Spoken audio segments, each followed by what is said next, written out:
Billahiminasyaitonirrajim. Bismillahirrahmanirrahim. Assalamualaikum warahmatullahi wabarakatuh.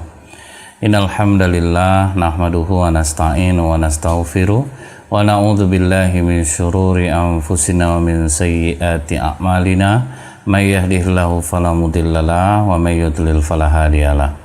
Asyhadu an la ilaha illallah wahdahu la syarikalah wa asyhadu anna Muhammadan abduhu wa rasuluh. Allahumma salli wa sallim wa barik ala hadzal nabiyil karim wa ala alihi wa sahbihi ajma'in.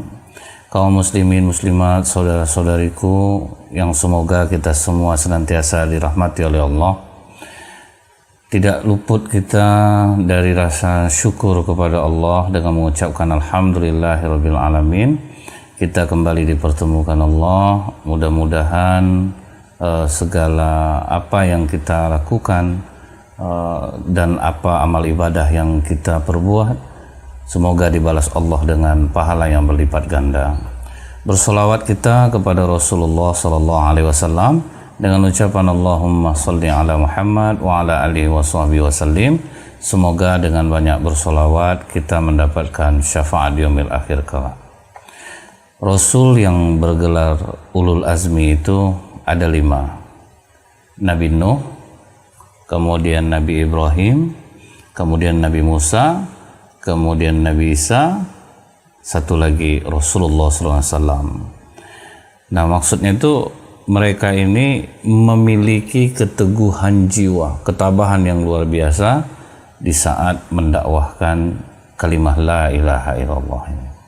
Nah, salah satu yang akan kita bahas ini adalah Nabi Nuh alaihissalam. Nabi Nuh ini anak dari Lama bin Matusyalqa bin Idris alaihissalam. Dalam kitab Bada'iz Zuhur, sebetulnya nama Nabi Nuh ini adalah Abdul Ghafur. Nah, kenapa dia jadi dipanggil Nuh? Nah, Nabi Nuh alaihissalam ini pernah melihat anjing bermata 4. Ini dalam tafsir Ibnu Katsir. Dia pernah melihat anjing bermata 4, kemudian terlontar dari mulutnya. Betapa jeleknya makhluk ini. Seketika itu juga Nabi Nuh sadar dan dia menangis, menyesali apa yang dikatakan oleh mulutnya. Karena hakikatnya ketika kita mengatakan ini jelek, ini menjijikkan kepada makhluk Allah, berarti kita sudah menghina penciptanya. Nah, jadi yang tersinggung pasti Allah Subhanahu wa taala. Nah, Nabi Nuh Abdul Ghafur ini senantiasa menangis, menyesali perbuatannya. Karena dia banyak menangis, makanya disebutlah dia dengan Nuh, atau artinya menangis. Nabi Nuh ini diutus oleh Allah untuk kaumnya di kawasan Sungai Efrat dan Tigris. Ini di Irak. Sungai Efrat itu di Irak. Waktu itu ada seorang raja yang zalim namanya Darmasyil. Dia inilah manusia pertama yang memeras arak. Jadi yang pertama kali membuat khamar itu Darmasyil inilah yang membuat khamar. Kemudian orang yang pertama kali bermain judi itu juga Darmasyil. Dan satu lagi, dialah orang yang pertama kali membuat baju dari emas. Jadi laki-laki yang suka kemegahan, ada waktu itu di Thailand ya, yang bajunya itu semuanya dari emas. Di India juga dia buat baju dari emas. Akhirnya dia ditembak mati oleh orang di depan putranya sendiri yang di India itu. Bukan karena mau merampok emasnya, muak orang lihat gaya dia itu. Jadi emasnya tidak hilang, baju itu tidak hilang, berarti orang benci sama dia, lihat dia mungkin terlalu berlebihan. Darmasyil ini menyembah berhala, dan karena dia punya pengaruh besar, dialah yang mengajak orang untuk menyembah berhala. Nah, berhalanya itu adalah Wat, Siwa, Yagut, Ya'uq, dan Nasr. Ini berhala orang pada masa Nabi Nuh. Nah, sebetulnya berhala yang 5 ini orang-orang soleh dahulunya. Jadi memang orang-orang soleh, orang-orang baik. Nah, begitu mereka meninggal, iblis membisikkan kepada manusia waktu itu, untuk mengenang guru-guru kalian tuh, biarlah aku buatkan patung-patung mereka. Nah itu awalnya. Jadi kenapa patung itu haram? Kalau patung yang buat mengenang seseorang itu haram, ya ini jadinya akhirnya disembah. Awal penyembahan itu gimana? Apakah mereka langsung menyembah? Enggak. Awalnya patung guru-gurunya itu dipakai hanya untuk mengingatkan kepada gurunya. Itu awalnya. Nah itu kan diletak di rumah-rumah. Anak-anak mereka melihat, oh ayahku sering dekat patung itu. Lama-lama berubah. Akhirnya anak-anak menganggap bahwa patung itu untuk disembah, karena selalu ada patung itu di sana. Nah inilah kadang kesesatan nih, dia makin lama makin melenceng, dia makin salah dia. Nah, ibarat kalau cerita kan makin lama makin bertambah dia. Kalau duit baru makin berkurang dia kalau dititipkan. Tapi kalau cerita makin bertambah dia. Jadi yang salah ini makin melenceng dia. Sampailah akhirnya patung-patung itu disembah. Berhasil rencana iblis. Nah, inilah awal orang menyembah berhala. Nah, dalam riwayat ini disebutkan berhala-berhala itu dikelilingi oleh 1.700 berhala yang lainnya. Jadi bertambah-tambah dia, tambah banyak dia. Dibuatkanlah masing-masing berhala itu rumah yang terbuat dari marmer yang sangat indah, betul-betul dihiasi lah. Nah, jadi selain 5 berhalanya ditambah lagi, mungkin biar lebih menarik, biar lebih rame, ditambah sampai 1.700 berhala. Nah di situ juga dibuatkannya kursi-kursi dari emas, macam-macam perhiasan, dan dibayarin orang untuk sebagai pelayan berhala itu yang membersihkannya. Mungkin kan kasihan juga, nggak ada yang bersihin, dia tidak pandai membersihkan diri sendiri aja, dibutuhkan pelayan. Tapi itu yang disembah orang. Cuman banyak orang yang kalau dia ditegur yang seperti ini, oh enggak, itu kan perantara kami untuk dekat kepada Allah, supaya kami mudah mengingat Allah dengan mengenang mereka. Nah ini rata-rata orang jahiliyah, dia mereka takut kepada Allah, cuma dijadikannya orang-orang soleh itu sebagai perantara. Makanya kita jangan sampai terlalu mengkultuskan guru. Nah, jadi awalnya seperti itu, karena kita mengkultuskan, anak kita melihat kita menyembah, nanti dianggap mereka. Nah ketika kita dianggap menyembah, akhirnya nanti generasi kita tambah lama ya akhirnya menyembah jadinya. Ini harus berhati-hati, jangan terlalu mengkultuskan. Beradab kepada guru harus merupakan satu kemestian, tapi jangan sampai mengkultuskan guru sampai nanti ke tingkat menyembahnya. Waktu hari raya, waktu hari raya pada masa itu, umat Nabi Nuh ini mulai menyalakan api di sekitar berhala-berhala yang untuk disembah. Kemudian ada kurbannya, mereka bersujud dekat berhala-berhala itu. Dan mereka membawa alat-alat musik, menabuh gong, menari berpesta, minum arak, sambil mereka melakukan pesta yang tidak layak antara laki-laki dan perempuan. Nah, jadi betul-betul udah happy.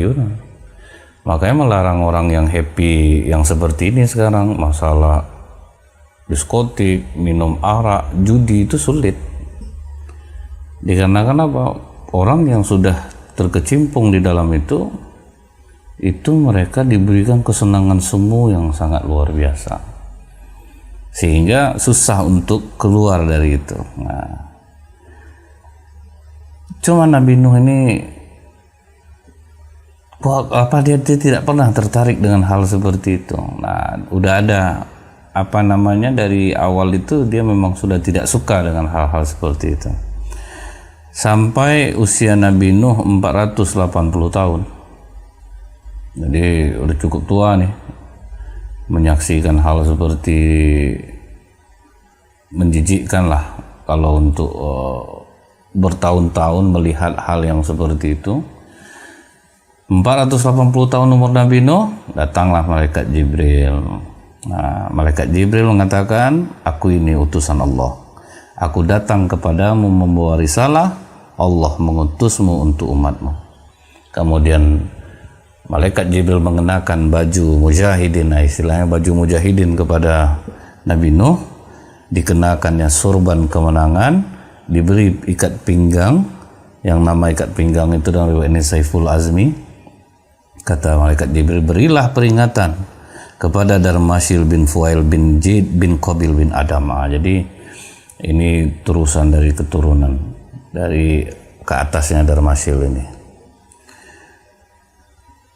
Nabi Nuh semangat. Jadi karena sudah ada amanah, Nabi Nuh tidak segan lagi. Udahlah, sendiri-sendirilah aku keluar. Mulailah Nabi Nuh mendakwahi Raja Darmasil, umatnya. Tetapi semakin mereka dikasih tahu, semakin jauh pembangkangannya. Jadi memang bagi para pendakwah, jangan pernah kita melemah hati kita ini dari berdakwah. Karena memang di saat kita mendakwahi orang, kemungkinan yang terburuk itu mereka akan semakin jauh. Nah, walaupun kita lembut, atau orang bilang ya kalian berdakwah kasar maka mereka jauh. Enggak, lembut pun kita berdakwah.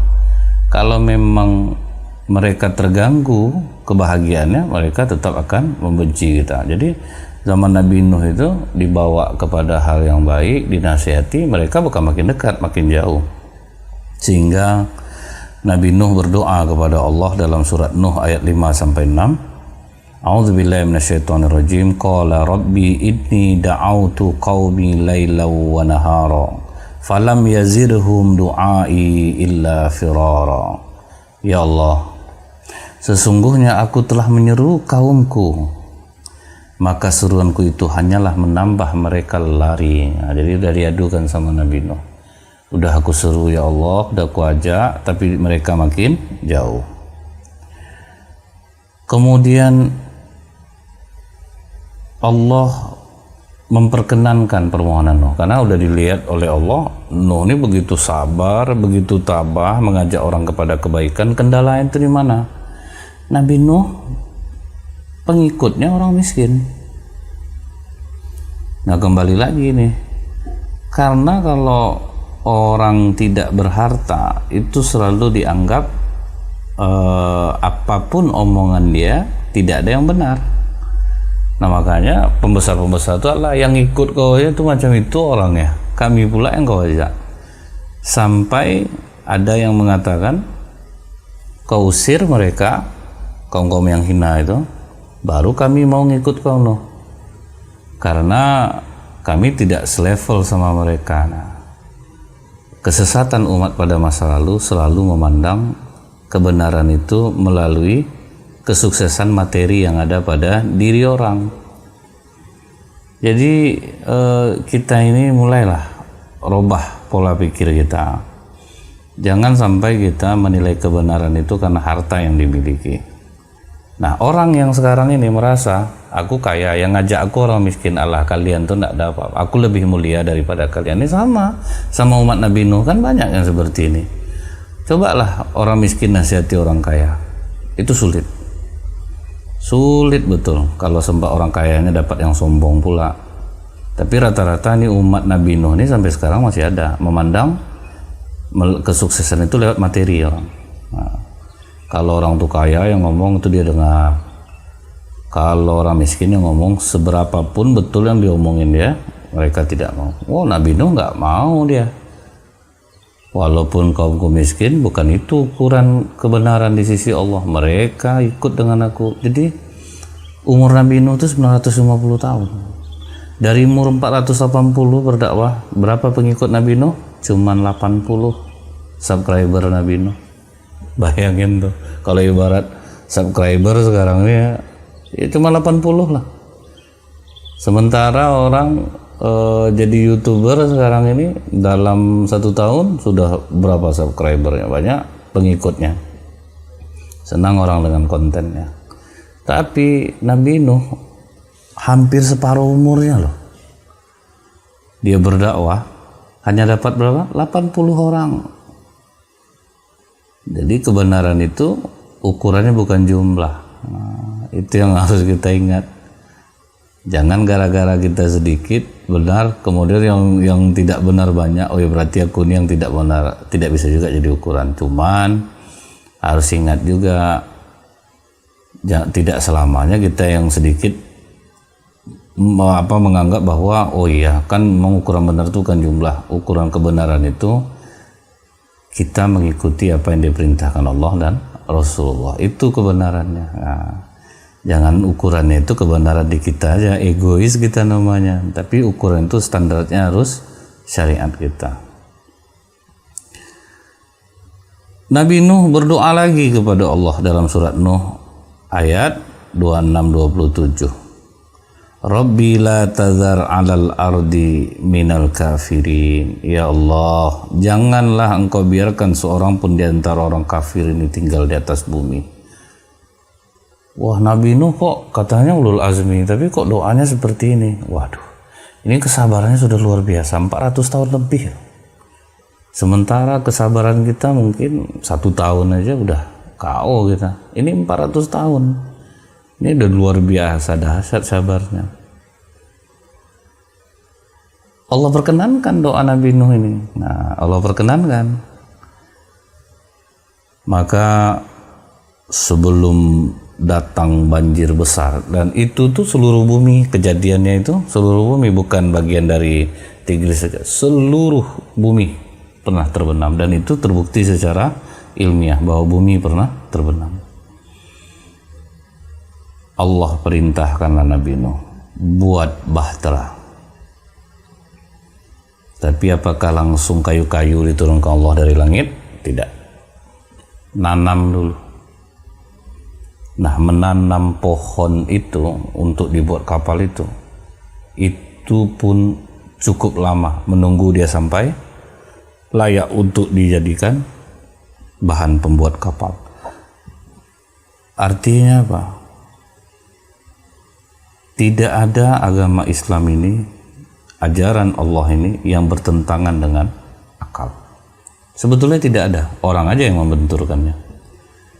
Kalau mau sesuatu, usaha dulu. Ya kan benar itu ya. Walaupun seorang nabi bukan berarti serta-merta dakwahnya gampang, ditolongin Allah, punya ilmu kebal, punya apa segala macam. Enggak juga. Justru mukjizat Nabi Nuh cuma ini. Nabi Nuh nggak ada kekuatan berperang. Nabi Nuh tidak ada kekuatan uang. Nabi Nuh tidak ada diberikan kelebihan apa gitu, tidak. Cuman mukjizat Nabi Nuh bikin kapal. Artinya apa? Tidak selamanya mukjizat itu dalam bentuk kekuatan, dalam bentuk kekuasaan, tidak. Jadi ada nabi-nabi Allah ini miskin, mukjizatnya apa? Bikin kapal. Itu mukjizat Nabi Nuh. Artinya usaha, bangun, tanam dulu, setelah puluhan tahun sudah layak itu untuk dibuatkan kapal, baru ditebang, baru mereka membuat kapal. Dan kapal itu dalam riwayat berapa lama membangunnya? 40 tahun. Selama 40 tahun itulah Nabi Nuh dibuli setiap hari tanpa henti. Aneh kan? 40 tahun dibuli. Anehnya itu apa? Sabar Nabi Nuh. Dia bikin kapal itu di atas bukit gurun pasir. Nah, setiap hari dicemooh. Nanti akan kita bahas mengenai pencemoohan ini. Kita anggap sekarang ini kapal itu sudah selesai. Mereka mengolok-olok Nabi Nuh setiap hari. Nah, setelah selesai kapal itu, maka Nabi Nuh tetap diam. Orang mengolok-ngoloknya, menghinanya, membulinya, Nabi Nuh diam.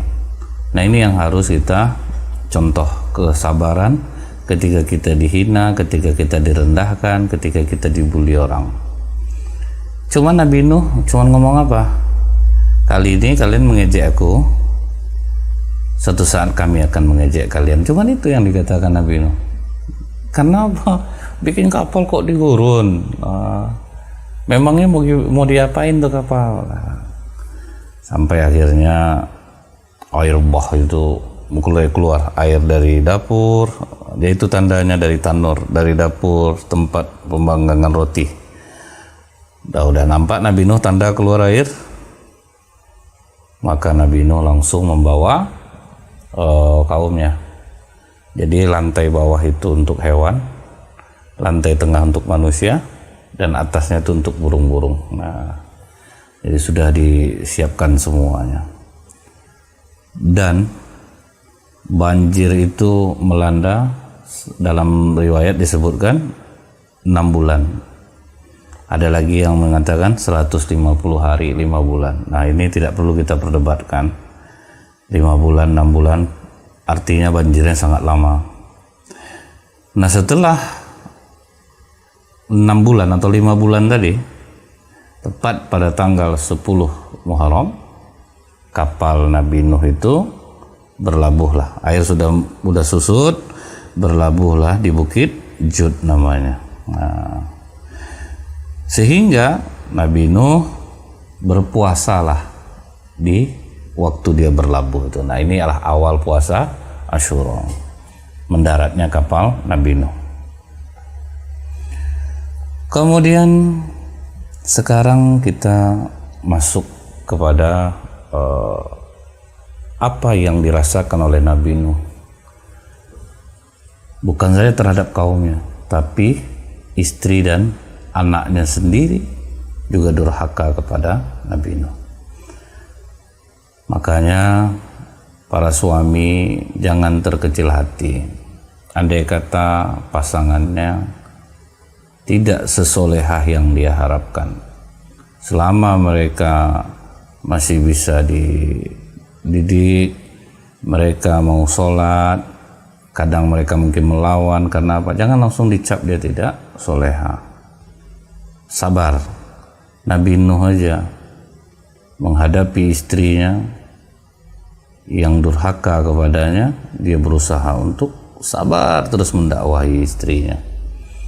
Dan ini juga pelajarannya, sekalipun seorang itu soleh, belum tentu juga dia mendapatkan istri yang solehah.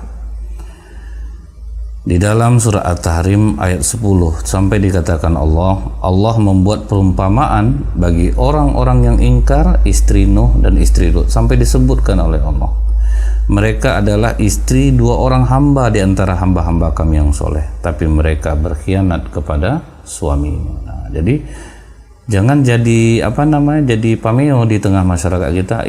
Suaminya rajin sholat, istrinya macam itu, suami apa tuh? Jangan disalahkan suaminya, karena ini memang terjadi. Dalam riwayat yang cukup lengkap diceritakan, waktu itu hari masih pagi,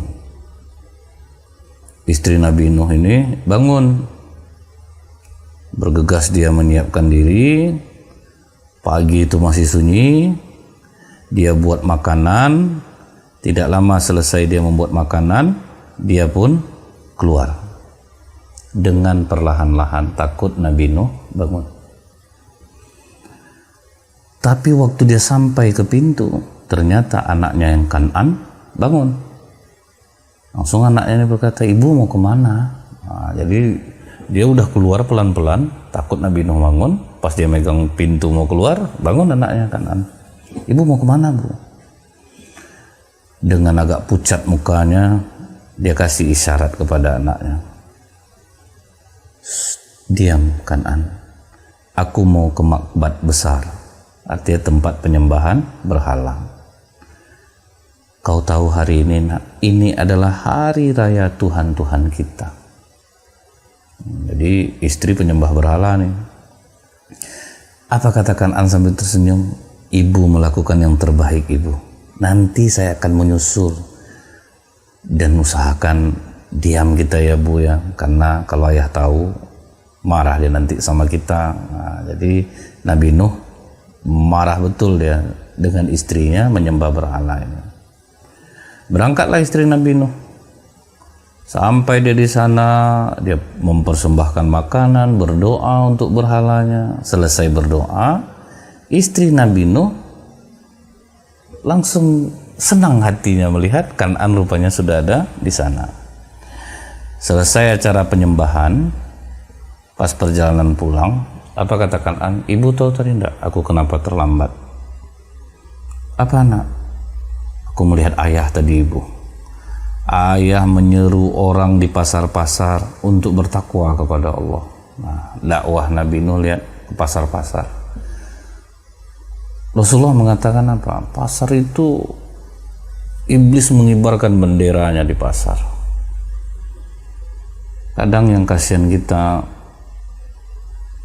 sholat udah rajin para pedagang ini, puasa udah rajin, cuman dapat dakwah ini kurang. Nah, ini bagi sebagian ya. Akhirnya apa? Mereka berdagang menipu orang. Dapat dia orang yang bodoh-bodoh, nah, itu makin digoreng sama mereka. Makanya kalau kita menjadi pedagang, bukalah hati ini untuk mau mendengarkan dakwah. Ada masjid-masjid di dekat situ, kadang tuanya udah sampai itu. Nah, itu yang harus didengarkan, karena dakwah Nabi Nuh dulunya sering di pasar. Bertakwalah kepada Allah, karena kalau pedagang bertakwa dia kepada Allah, dia tidak akan menipu orang. Dia akan mengambil keuntungan sesuai dengan hal yang pantas, harga yang pantas untuk mereka jual.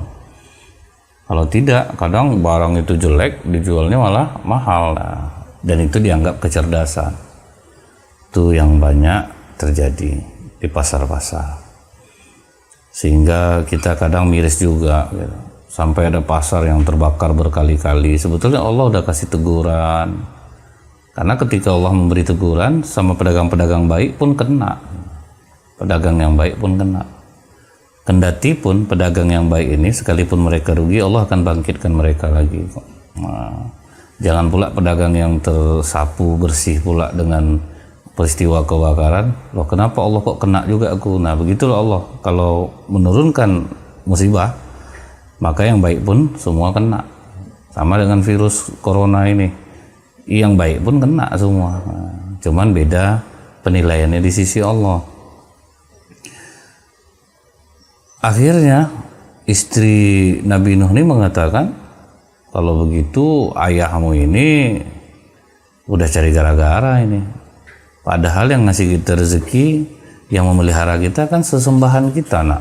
Nah, akhirnya mereka diam sepanjang jalan, kesal sama suaminya. Mereka sudah sampai di rumah. Malam itu Nabi Nuh lambat pulang. Begitu Nabi Nuh sampai di rumah, dia letakkan tongkatnya, dia dekati istrinya, anaknya, kemudian istrinya bertanya, "Mengapa kau lama betul pulang?" Kata Nabi Nuh, "Aku menyampaikan risalah Allah." "Risalah apa itu?" Kata istrinya, "Ketus. Risalah agar manusia ini menyembah Allah dan meninggalkan berhala." "Kau ini aneh Nuh, kita udah bertahun-tahun hidup bersama. Tapi kenapa kau kini mulai berselisih faham dengan apa yang disembah oleh kaummu?"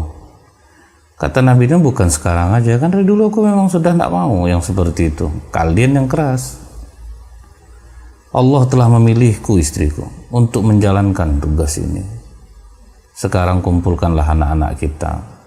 Aku akan menyampaikan risalah ini." Nah, anak Nabi Nuh itu kan 4. Nah, yang 3 lagi ini masih tidur. Apa kata istri Nabi Nuh? "Dia tidur, tidak usah bangunkan lagi." Kan'an bangun. Kata Kan'an, "Ada apa ibu?" "Ini ayah kau nih, dia mau menyampaikan risalah bahwa kita salah menyembah berhala-berhala kita." "Ah, udahlah ya, sampaikan aja lah sama kami, gak usah mereka dibangunkan." Kata Nabi Nuh, "Oke, kalian duduk, aku sampaikan risalah ini." "Ah, enggak pula mereka mau." "Ngapa pula ya tergesa-gesa? Enggak usah lah, malam ini banyak hari lain lagi, tidur aja kita." Nah, jadi enggak pula mau. Nampak pembangkangan mereka, anak durhaka, istri pun durhaka. Kata Nabi Nuh, "Tidak, harus malam ini aku sampaikan tanggung jawabku ini. Karena kalian kan ahli baitku. Aku harus menyeru kalian supaya kalian mau bertakwa kepada Allah."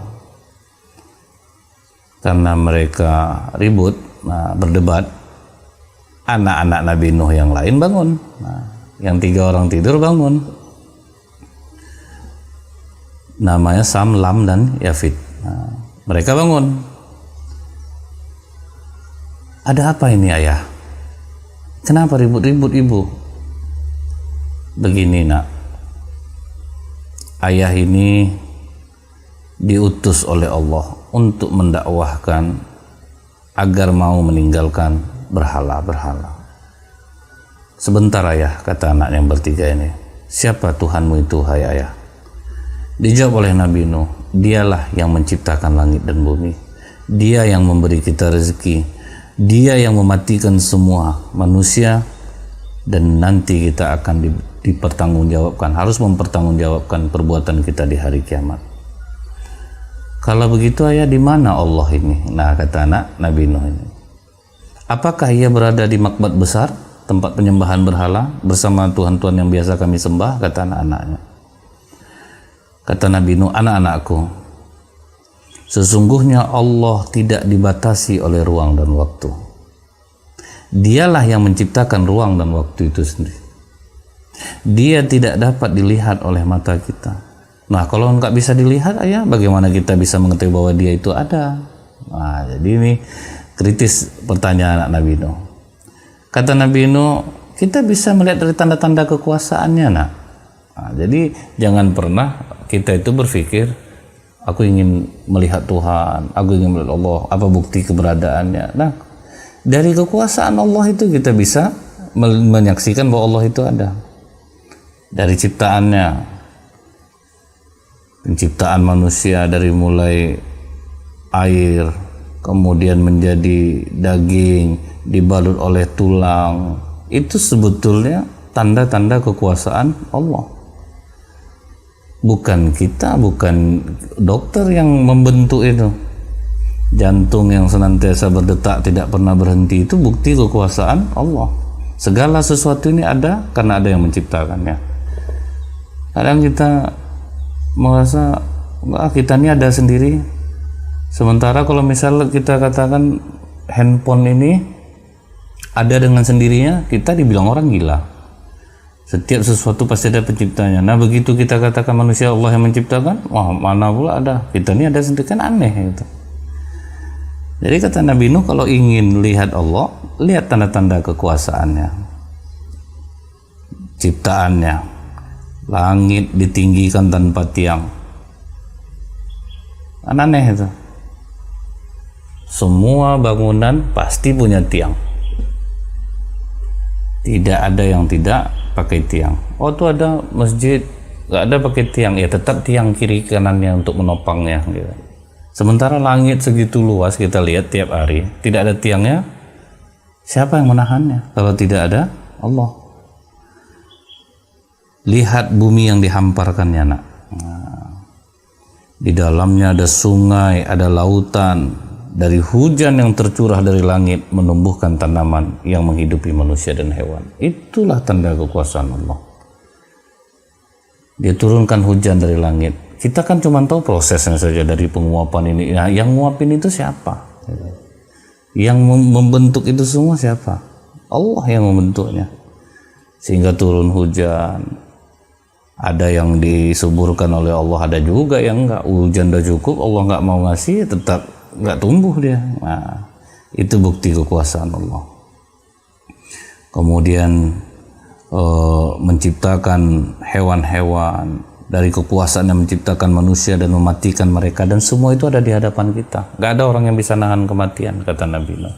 Semua ada di hadapan kita mau cari apa lagi? Dahulu ada orang yang, ya Allah, kalau memang kau ada, tolonglah tunjukkan berupa misalnya angin atau apa supaya aku ditambah yakin. Enggak, Allah nggak ngasih tanda apa-apa sama dia. Tanda udah jelas kok di alam ini semuanya. Masa mau minta ke Allah tanda sebanyak ini, tanda-tanda kekuasaan Allah? Setelah mendengar perkataan Nabi Nuh, apa kata anak yang ketiga? Ayah, Allah telah melapangkan hati kami untuk menerima kebaikan yang ayah serukan. Waduh, kaget istri Nabi Nuh.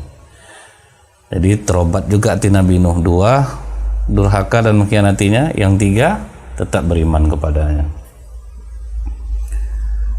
Kemudian bukan itu saja, bukan saja istri Nabi Nuh itu membenci Nabi Nuh, tapi dia juga berusaha untuk menghalang-halangi dakwah suaminya. Ngeri enggak lah. Jadi dia ikut menghalangi. Kalau misalnya ada orang yang datang untuk bertanya kepada Nabi Nuh tentang sesuatu, itu langsung dia yang memotong. Nggak usah tanya sama Nabi Nuh itu lagi. Kalau memang betul ajarannya, duluan lah aku ikut daripada kalian. Nggak betul tuh ajarannya. Jadi dia ikut menghalanginya. Nah, berbulan, bergulir, tahun berganti, bukan semakin condong istrinya kepada kebenaran, melainkan semakin dia berani menunjukkan bahwa dia penentang Nabi Nuh. Wahai Nuh, lihat pengikutmu, semua miskin, semua hina. Jadi udahlah, jangan kau ajak-ajak juga lagi untuk bergabung dengan orang-orang hina seperti mereka. Lihat tuh, kalau memang betul ajaran kau, ada enggak orang kaya satu aja yang ikut sama kau? Memang sama sekali enggak ada. Ada enggak pembesar orang terpandang yang ikut sama kau? Memang tidak ada. Jadi berat betul Nabi Nuh itu di dalam dakwahnya. Nah, ini buktinya apa, Nuh? Bukti bahwa dakwah kau itu tidak benar. Makanya tidak ada pembesar yang ikut sama kau. Jangan kita hanya mendakwahi orang kaya. Di zaman Rasulullah pun pernah Rasulullah berharap supaya tokoh-tokoh kafir Quraisy itu masuk Islam. Ditegurkan oleh Allah. Waktu Rasulullah sedang mendakwahi mereka, datang Ibnu Ummi Maktum, seorang buta. Memang dia karena tidak nampak, langsung aja dia bertanya kepada Rasulullah. Nah, Rasulullah akhirnya bermuka masam dengan dia. Ditegur oleh Allah, abasa wa tawalla an ja'ahul a'ma wa ma yudrika la'allahu yazakka aw yadzakkaru fatanfa'u dzikra. Ditegur oleh Allah, kamu bermuka masam Muhammad ketika ada orang yang datang. Jadi ditegur oleh Allah. Makanya kalau kita berdakwah itu, walaupun orang-orang hina akhirnya yang ikut kita, yang dianggap orang hina maksudnya miskin, papa, tidak ada masalah. Kadang memang orang kaya ini ada yang mau mendengar dakwah, cuman kalau dia udah sebagian orang kaya ini merasa berkuasa pula dari masjid tuh. Ada kejadian tuh, udah banyak dia nyumbang, dia yang ngatur masjid itu. Marah jamaahnya, udah gini aja lah Pak, ambil aja semua sumbangan Bapak Pak. Macam berkuasa pula dia. Nah, hati-hati juga nih para donatur orang kaya, jangan dia arahkan hati orang untuk dia ikut apa kata kita. Kadang dia yang ngatur, yang ceramah mesti ini, masjid ini seperti ini. Dia nggak pengurus tapi kuasanya besar. Jangan, hai orang-orang kaya, sampai menjadi seperti ini. Nabi Nuh berdoa kepada Allah dengan doa yang kita ceritakan tadi, bahwa mereka semakin jauh dariku ya Allah, bukan semakin dekat. Allah perintahkan Nabi Nuh membuat bahtera. Waktu Nabi Nuh membuat kapal itu, ditanya oleh istrinya nih, wahai Nuh, laut sungai jauh, kau buat apa dengan kayu-kayu ini? Aku akan buat kapal, kata Nabi Nuh. Mengapa kau membuat bahtera sedang di sini tidak ada lautan dan sungai yang akan melayarkannya? Bahtera ini akan berlayar ketika datang perintah Allah, istriku. Hai Nuh, bagaimana orang yang berakal akan menyanggahnya bahwa ini bisa terjadi? Bagaimana caranya Nuh? Kau bikin di atas bukit dekat padang pasir ini. Kata Nabi Nuh, nanti kau akan melihat bahwa hal ini akan terjadi. Apa kata istri dengan sinis? Oh iya Nuh, kapal ini akan berlayar di atas pasir. Ya, sambil mengejek Nabi Nuh. Kata Nabi Nuh, bukan. Air akan menenggelamkan bumi ini, istriku. Dan orang yang menentang kami akan ditenggelamkan oleh Allah. Orang yang akan mengikutiku, mereka selamat. Di atas bahtera ini dengan izin Allah. Kabar pembuatan bahtera ini disebarkan oleh istri Nabi Nuh. Nuh gila bikin kapal di atas gurun, macam-macam bulian. Bayangin seperti yang kita katakan tadi, 40 tahun dibully orang siang malam, dianggap gila. Nabi Nuh udah nggak dakwah lagi, itu udah selesai. Tugas sudah selesai, bikin aja bahtera, pengikut yang solid 80 orang ini aja yang dibina. wahai Nuh, nanti ajak kami ya, kami ingin naik ke atas bahteramu itu. Kami ingin lihat pula bagaimana kapal jalan di atas padang pasir yang tandus. Kemudian ada yang lain mengatakan, wah ini netizen Nabi Nuh nih, kamu akan menyuruh pengikutmu untuk datang kepadamu dengan membuat timba-timba ya Nuh ya, dibawa timba isi air, nanti siram ke sana, pasir tuh nanti ditelannya air itu Nuh. Aduh, betul-betul gila kau nih Nuh. Mereka tertawa. Lebih ngeri netizen membuli. Jadi kita ini jangan sampai tersedih hati ketika dibully orang. Belum seberapa hinaan, hantaman orang ke kita, belum seberapa. Nabi Nuh menahannya sebelum kapal itu siap aja, menanam pohonnya udah berapa tahunnya. Ditambah lagi pembuatan kapal itu 40 tahun. Karena alat-alatnya sangat sederhana. Waduh Nuh, ini makan waktu bertahun-tahun nanti Nuh. Air itu akan diserap air, gimana mau mengangkat timba untuk menyiram pasir itu sampai penuh katanya. Nah, mereka tertawa-tawa. Kemudian apa kata Nabi Nuh? Dalam surat Hud ayat 38-39, kamu mengejek kami, kami juga akan mengejek kamu. Kelak kamu akan mengetahui siapa yang akan ditimpa oleh azab yang menghinakan, aku atau kalian. Nah itu. Begitu sudah selesai kapal itu, ejekan tidak juga berhenti. Udah selesai kapalnya, ejekan pun tidak berhenti. 40 tahun diejek. Apalagi istri Nabi Nuh, dia selalu memberitahu, wahai Nuh, menderita betul lah hidup kau ini. Oh, makin sundak kaum Nabi Nuh, karena istrinya sendiri ikut menertawakan suaminya. Suatu hari istri Nabi Nuh ini tiba-tiba terbangun.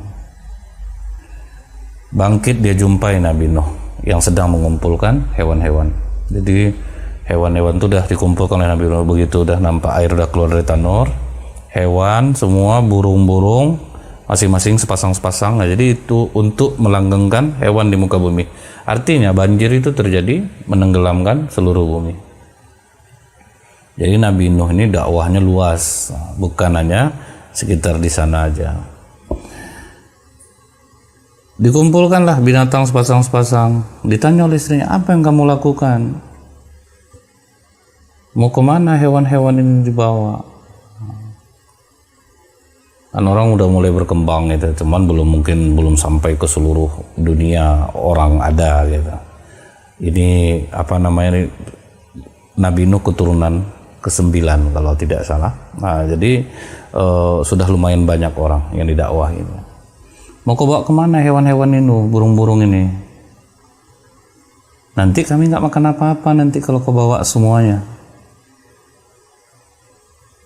Apakah kau kasih makan untuk pengikutmu hewan-hewan ini? Kata Nabi Nuh, bukan. Allah memerintahkan kepadaku untuk membawa hewan-hewan dan burung-burung itu di dalam bahtera. Agak panik istrinya kali ini. Bagaimana Tuhanmu memerintahkan semua ini? Karena kata Nabi Nuh, semua binatang ini aku masukkan ke dalam kapal dengan kebenaran perintah Allah. Dan agar melanggengkan hewan ini nantinya setelah kami berlabuh, hewan ini tetap langgeng ada di muka bumi. Kelak air bah akan datang istriku.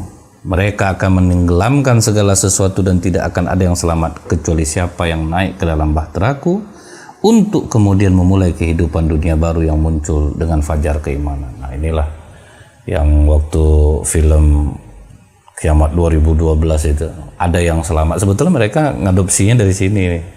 Ada yang selamat di dalam kapal. Jadi itu bukan kiamat, banjir besar. Nah,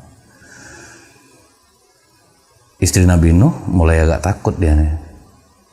Agak terasa di jiwanya tuh, waduh, apakah ini benar? Dan dia nggak mau bantah yang terakhir ini. Cuman kalau jiwa sudah tertutup, keras kepala itu, kesombongan, tidak mau kalah. Nah, orang yang dia tahu sebetulnya, banyak orang tuh, orang sekarang ini kan dia tahu dia salah, tapi dia keras aja, dia tahu dia salah. Ini keturunan istri Nabi Nuh mungkin. Udah salah, nggak ngaku, lagi keras hati. Kemudian banjir mulai datang. Orang mulai terperanjat. Waduh, ternyata benar. Wah, mereka menyelamatkan diri, naik ke atas gunung-gunung, ke bukit-bukit, dari atas air, dari bawah air. Mereka lari mondong-pandik menyelamatkan diri. Sampai akhirnya Nabi Nuh berlayar di atas air tanpa istri, tanpa anaknya Kan'an. Yang tiga, Sam, Lam, Yafid naik ke atas kapal. Tapi sebagai seorang ayah, Nabi Nuh sedih juga. Dia melihat anaknya dari jauh, wahai Kan'an, ayo naik, ayo naik. Dengan sombong anaknya mengatakan, aku akan mencari perlindungan ke atas gunung ayah. Aku akan diselamatkan dari air bah ini. Kata Nabi Nuh, tidak ada pelindung hari ini nak, ayo naik. Akhirnya gelombang besar datang menutupi Kan'an. Istrinya pun begitu juga. Nabi Nuh sedih. Kata Allah, wahai Nuh, dia bukan golonganmu. Jadi tidak perlu kau bersedih, mereka bukan golonganmu. Artinya suami tidak bertanggung jawab terhadap istrinya. Jika dia sudah membawa kebaikan, istrinya tidak ikut, anaknya tidak ikut, suami tidak bisa disalahkan lagi. Di orang-orang tua, jangan merasa khawatir, jangan merasa sedih, tetap semangat. Kita sudah menyampaikan kebaikan kepada anak kita, kepada istri kita, mereka tidak ikut, jangan itu jadi beban betul. Allah tidak akan menghisap kita untuk itu kalau kita sudah menyampaikan kebaikan. Begitu juga dengan Nabi Nuh, mereka tidak golonganmu Nuh. Mereka ingkar kepada Allah melalui dirimu. Kemudian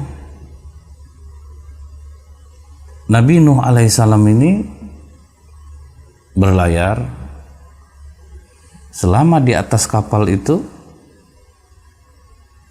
kita tarik sedikit ke belakang. Ini bukan selama di atas kapal ini, kita tarik sedikit ke belakang sampai-sampai kaum Nabi Nuh ini mengolok-ngolok Nabi Nuh waktu membuat kapal itu. Nah, jadi ini kembali lagi ke belakang. Mereka buang kotoran di atas kapal Nabi Nuh. Jadi kapal Nabi Nuh itu dibuat seperti WC yang sangat besar. Bayangin aja tinggi orang 30 hasta. Ngeluarin kotoran tentu sebesar ember tuh ukurannya kan, sesuai dengan tinggi badannya. Habis tuh kapal Nabi Nuh. Mereka selalu pengen buang air besar, naik ke atas bukit tuh diberakin kapal Nabi Nuh.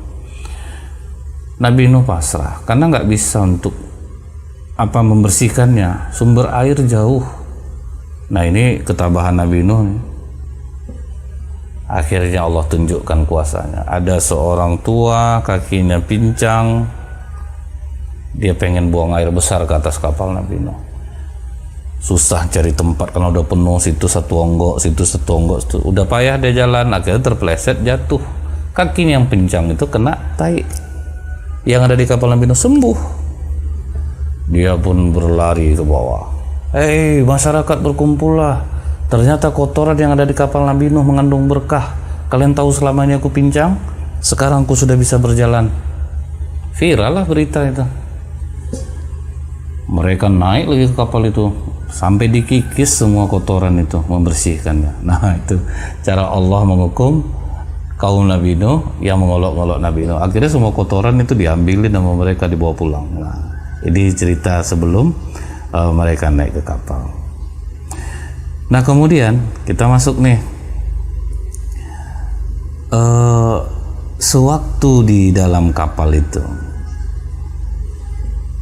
Ini riwayat dari Wahab bin Munabih. Dia ini terkenal dengan sejarah-sejarah Israiliyat. Israiliyat ini adalah cerita orang-orang Yahudi yang masuk Islam. Kemudian mereka menceritakan tentang kitab-kitab mereka. Makanya kata Rasulullah, berita Israiliyat itu jangan dipercaya dan jangan pula didustakan gitu. Maksudnya itu apa? Ya antara percaya dan tidak. Selama itu baik, tidak apa-apa. Tapi kalau sudah berlebih-lebihan itu jangan. Nah ini Israiliyat. Ini sama riwayat yang diriwayatkan oleh Wahab bin Munabih. Ketika kapal Nabi Nuh sudah berada di laut, kapal masih berlayar,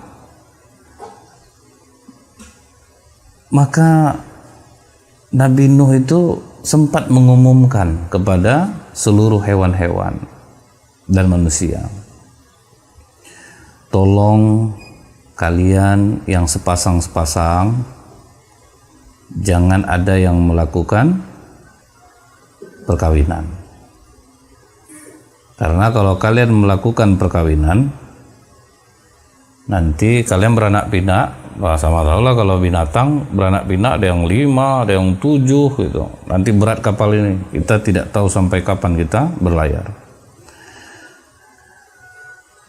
Dan di situ ada anjing juga ada kucing. Ini sejarah perseteruan antara anjing dan kucing. Kemudian ternyata anjing tidak tahan. Anjing tidak tahan menahan nafsu, maka dia bersenggama dengan pasangannya. Nah, diintip oleh kucing. Kucing yang ngintip-ngintip. Kalau orang yang suka ngintip-ngintip aib, itu kucing lah tuh. Kalau kucing di depan kita kan nggak mau dia makan. Kalau kita kasih ikan, daging. Tapi kalau kita melengah, dia mengawasi dia. Sifatnya kucing ini. Nampak oleh kucing, kucing mengadu kepada Nabi Nuh. Wahai Nuh, aku telah melihat anjing bersenggama dengan pasangannya. Maka Nabi Nuh datang memanggil anjing. Anjing, sini lu anjing. Ada apa Nabi Nuh? Betulkah kau bersenggama dengan istrimu? Tidak, aku tidak ada melakukannya. Maka Nabi Nuh tidak menghukumnya. Ya sudahlah, kalau memang dia tidak mengaku. Heran kucing, ini kenapa nih anjing dibiarkan saja melakukan kesalahan, padahal sudah aku laporkan. Akhirnya kucing ini kemanapun anjing pergi, diikutnya. Nah, itulah orang suka ngintip-ngintip aib orang ini. Pokoknya kepo habis dia, ikutnya terus sampai kedapatan lagi anjing bersenggama dengan pasangannya. Dilaporkan lagi kepada Nabi Nuh, tetap anjing tidak ngaku. Jadi kalau orang nggak mau ngaku dia, padahal udah salah dia, tetap dia membantah. Bukti digital udah ada, misalnya dia korupsi, udah nampak rekaman, oh itu bukan suara saya. Nah, atau sudah tertangkap tangan, oh waktu itu sebetulnya ceritanya tidak seperti yang disampaikan. Nah, macam-macam lah untuk membantahnya. Jadi ini sifat anjing, dia ketahuan pun tapi dia tetap mengatakan tidak, saya tidak melakukannya. Kucing membuat siasat baru. Nah, inilah yang ditiru oleh KPK, tangkap tangan. Udah lama ini dalam sejarah. Anjing sudah mulai mendekat-dekat kepada pasangannya, kucing langsung melapor kepada Nabi Nuh. Tangkap tangan lah. Udah nampak tadi, udah miring-miring gaya anjing itu tadi mendekat kepada pasangannya. Akhirnya anjing pun tertangkap tangan. Begitu anjing tertangkap tangan, anjing tidak bisa mengelak lagi. Nah, itulah makanya KPK itu menggunakan cara ini nih, cara kucing. Nah, disadap, dipantau, nah akhirnya tangkap tangan. Kemudian karena anjing ini tetap tidak mengaku dari awal, waktu sebelum tertangkap tidak ngaku, maka dia sangat sulit waktu ketahuan itu, dia sulit melepaskan hubungan mereka yang sedang berlangsung. Sehingga sampai sekarang pun anjing itu susah untuk lepas kalau dia sudah bersenggama. Ini akibatnya dulu sejarahnya dia tidak ngaku. Nah, akhirnya lengket jadinya. Kemudian anjing merasa dipermalukan oleh kucing. Nah, anjing merasa dipermalukan oleh kucing, dia pun berdoa kepada Allah, ya Allah, kucing telah mempermalukan aku di hadapan semua makhluk ketika aku sedang bersetubuh. Permalukan pula dia ya Allah. Nah, doa anjing pun dikabulkan oleh Allah. Makanya ketika kucing itu dia bersenggama, walaupun dia sembunyi, tetap dia meraung-raung membuka aibnya sendiri. Artinya siapa yang membuka aib orang lain, maka aibnya juga akan dibuka oleh Allah walaupun dia bersembunyi. Tapi kan yang dilakukan ini kebenaran untuk mengungkapnya, ya betul, tapi jangan disiarkan. Ini kan kita siarkan, tangkap tangan di kamera, apa di kamera itu nggak boleh. Sebab anjing ini kan dipermalukan ya. Makanya kalau menangkap, ya jangan sampai disiarkan, cukup aparat saja yang tahu.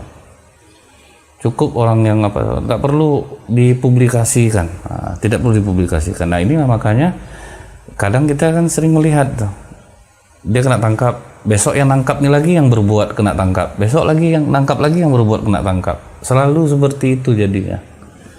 Karena siapa yang membuka aib orang lain, aibnya akan terbuka. Kalaupun kita menjalankan aturan, jangan dipublikasikan, jangan permalukan orang.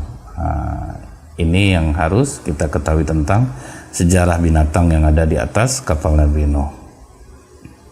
Kemudian yang terakhir, kalau yang terakhir ini adalah sejarah terciptanya kucing, tikus, babi. Itu juga di atas kapal Nabi Nuh. Nah ini kembali saya sampaikan, ini cerita Israiliyat, jangan terlalu ditelan mentah-mentah.